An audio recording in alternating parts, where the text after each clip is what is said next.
Get ready for 4 amazing stories about kids whose lives are turned upside down by war. Derek will take you through it.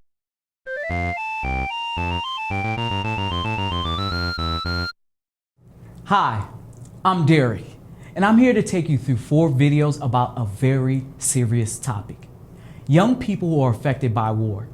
In our first video, you'll see that even though war can tear people apart, something as simple as this can bring them together.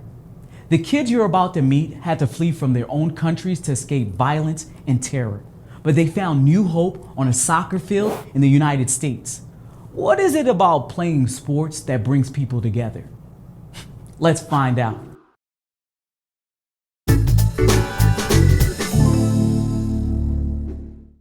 Alive and kicking. Clarkston, Georgia may seem like a typical southern town. But take a closer look. This little city is home to thousands of refugees from around the world. People who escaped war-torn countries and resettled in the United States looking for a brand new start. But one group of young refugees found something more. 1, 2, 3. Go Fugees! Meet the Fugees, short for refugees, a soccer team unlike any other. Shahir! Set it up! The players come from over 20 different countries. Abdi, move them. Let's go. Places like Sudan, Turkey, Somalia, Burma, and Afghanistan. But here in Clarkston, they are one family on the soccer field. The Fuji family. These boys barely survived the horrors of war. Some saw their villages bombed and burned. Others wandered for weeks searching for shelter. Some even saw their own parents brutally murdered. But thanks to the Fuji family, they haven't lost hope. Ready? 1, 2. Luma Mouflay is the woman who brought them together through soccer. 6. She came to the U.S. from the Middle Eastern country of Jordan. 9, 10. I know what it's like to feel like you don't belong completely, and I know how powerful it is to feel like you belong as part of a team. Coach Luma is determined to help the boys get their lives back on track in America. Competing in a soccer league gives them a chance to connect with other kids, to adapt to their new country, and to have fun. Everybody on the team is, we play around a lot, but we're all growing. And they aren't just growing as soccer players. Coach Luma is as strict about achieving goals in the classroom as she is about scoring them on the field. If you don't go to school, you can't play on a team, and you want to play on the team, you have to be serious with your education. She took our education business serious. There are other rules too. Every Fuji signs a contract agreeing to good conduct on and off the field. 5. Gosho, get down. 6. And when the Fujis get together, they have to speak English. Hoo-yah! Fuji! Hoo-yah! Fuji! 1, 2, 3, go Fuji! But whether you're African or Asian, black or white, Christian or Muslim, soccer is a language everyone understands.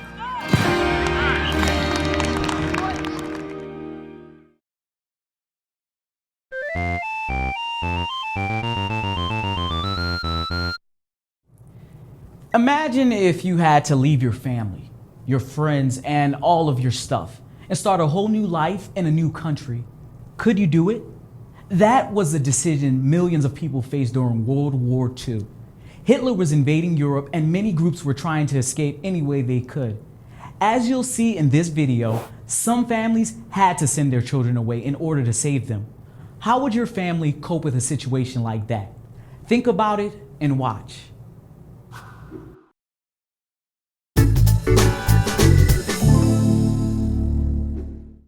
On the safe side. In the 1930s, children growing up in Europe had no idea how much their lives were about to change, especially the Jewish children.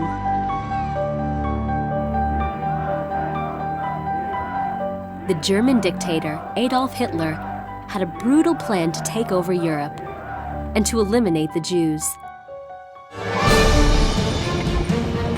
Hitler's Nazi Party took over Germany, then Austria, then part of Czechoslovakia, arresting Jews, destroying their businesses, and taking away their homes. Even Jewish kids were forced to leave their friends and go to separate schools. As life under Hitler became more and more dangerous, the British government decided something must be done to help. So England opened its doors to Jewish children and other young refugees under 17 who were living under Nazi persecution. This rescue operation was known as the Kindertransport, from the German word Kinder, meaning children. Beginning in November 1938, transports left for England every week, carrying hundreds of children by train, by boat, and by plane. Lori Siegel, today in her 80s, was only 11 years old when she had to leave her home in Austria. My father said, "Mommy and I cannot leave, but you're going to leave. You're going to England," he said. "When?" "Thursday," he said. It was a heartbreaking decision for Jewish parents who were desperate to save their children from the Nazis. And for the children, it meant leaving behind everything they had ever known: parents, friends, and home. The Nazis would only allow one suitcase and one backpack on the journey. Each child was given a number. My number, and I still have it, was 152. And this was the number that every child put around its neck, and a similar number was attached to our suitcases. When they arrived in England, the children poured into big summer camps where they were fed and cared for. And thousands were taken in by British foster families who agreed to give the children homes until they could be reunited with their parents. They went to school and learned English, made new friends, and joined new brothers and sisters in a country where they were accepted. They missed their parents but kept in touch with a constant stream of cards and letters. But all communication with home ended in 1939 when England declared war on Germany. For the 6 long years of World War II, the children wondered if they'd ever see their parents again.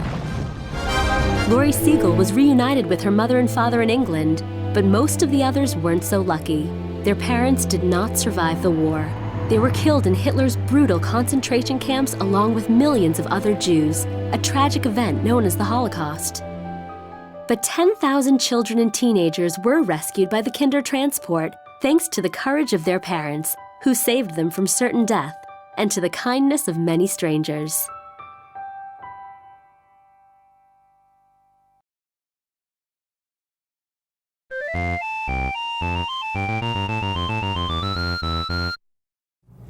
Animals can do some pretty heroic things.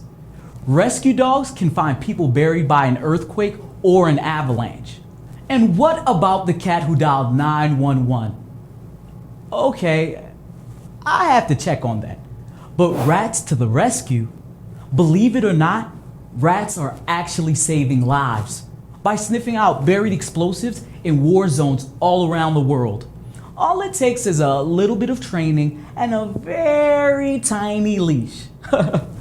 Can you think of anything else animals might be good at? Check out the video and see what you think. Warning, you will see rats.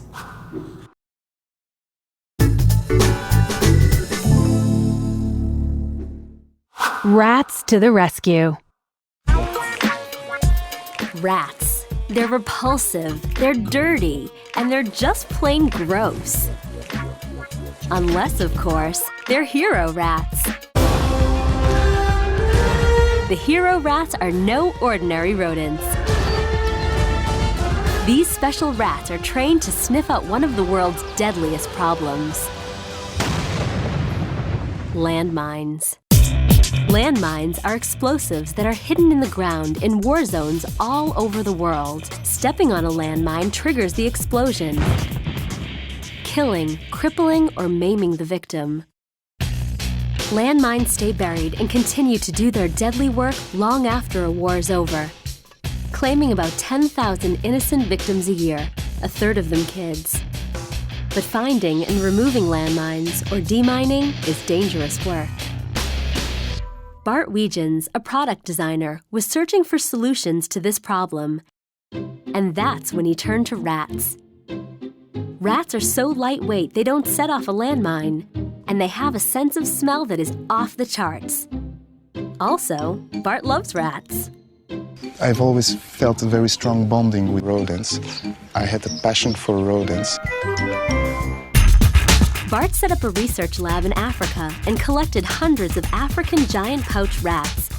A big, sociable, cuddly rat that's easy to train, using a very simple technique.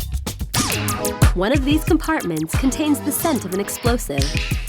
Whenever the rat stops to smell it, the trainer gives a loud click and offers the trainee a tasty treat.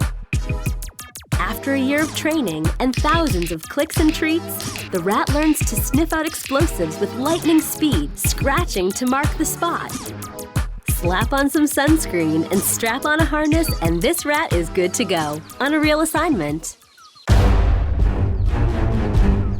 Bart's team is demining the land around this school in Mozambique, an African country that suffered through 16 years of civil war, a war that left behind thousands of deadly landmines. Human teams work cautiously with the rat. The work is painfully slow, moving inch by inch across the land. Bart waits patiently for the rat to zero in. When he begins to scratch, the deminers are called in with metal detectors. Bingo! A landmine which is carefully diffused. So far, Bart and his rats have cleared 100 acres around the school and found 22 landmines. Now kids can play here, unafraid, thanks to some awesome rodents with a nose for danger.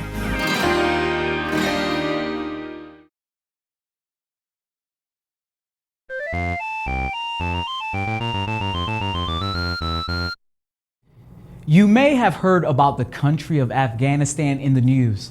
Unfortunately, most of that news has been about war. Afghanistan has been in a state of civil war for decades and has also been in long conflicts with the former Soviet Union and the United States.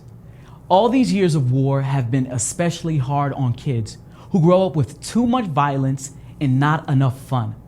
But one man is working to change that by showing the kids of Afghanistan a whole new way to roll on a skateboard. How does war affect normal life for a kid? Get the wheels turning and watch the video.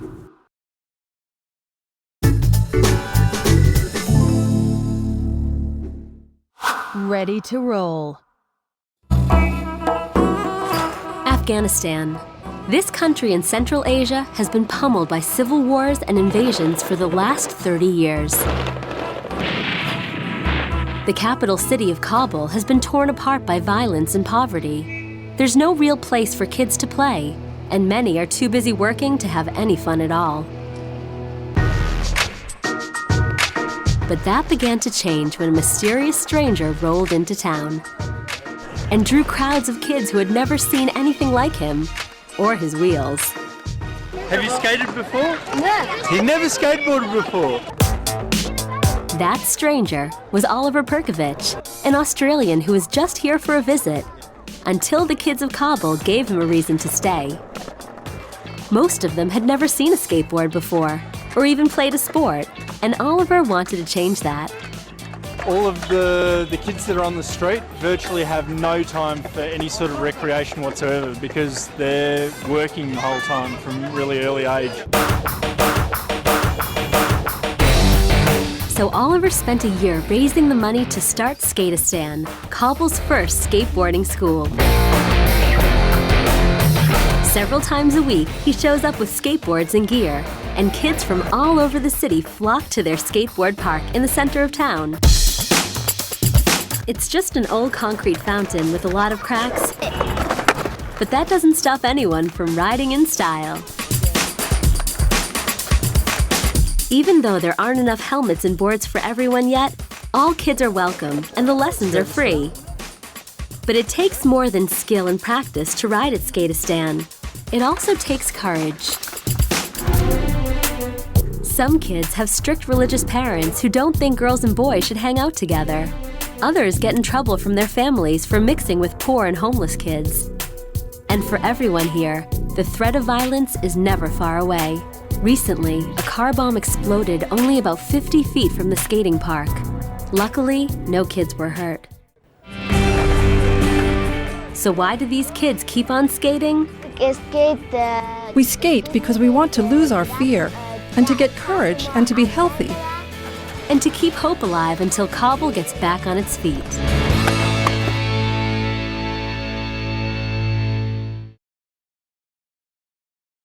War is no fun, but you sailed through that topic with no problem. And you're ready to take on another one. Awesome.